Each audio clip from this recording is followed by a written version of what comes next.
Hi my family. என்னுடைய வேண்டுதல் நிறைவேறதுக்கு 18 வருஷம் ஆச்சுங்க. ஆமாம், ஒவ்வொரு தடவை கோவில் திருவிழா இருக்கும்போது நான் அம்மா வீட்டில் இருந்து தான் நான் சாமி கும்பிடுவேன். போன வாட்டி வேண்டிக்கிட்டேன், இனிமேல் நான் சாமி கும்பிட்றதா இருந்தால் உன் கோவிலுக்கு வர்றதா இருந்தால் நான் இந்த ஊரில் எதுக்குன்னு ஒரு சொந்தமாக ஒரு வீடு கட்டி அந்த வீட்டிலேருந்து தான் உனக்கு நான் கூழ் செஞ்சு எடுத்துகிட்டு வரணும்னு வேண்டிக்கினேன். அதே மாதிரி வீடும் கட்டிட்டேன். அந்த வீட்டில் இருந்து நான் அம்மாவுக்கு கூழ் செஞ்சு எடுத்து போய் ஊற்றிட்டு வந்ததில் அவ்வளோ ஒரு சந்தோஷமாக இருக்கும்.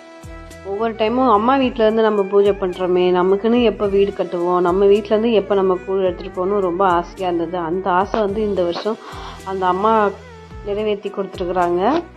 எங்கள் 3 பேரையும் பார்க்கும்போதே தெரியும் நாங்கள் எவ்வளோ சந்தோஷமாக அந்த கூழ் எடுத்துகிட்டு போனோம் அப்படின்ட்டு.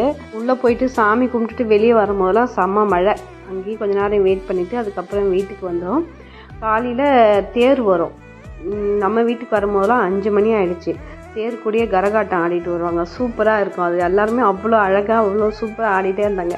அவங்கள பார்த்துட்டு நம்ம வீட்டாண்ட வரும்போதெல்லாம் மணி 5:45 ஆகிடுச்சு. சாமி கும்பிட்டுட்டு நாங்கள் ஊருக்கு கிளம்பிட்டோம். அவங்களும் ஆஃபீஸ் 2 நாள் லீவ் போட்டாங்க, அதனால் ஊருக்கு கிளம்பி வந்தாச்சு.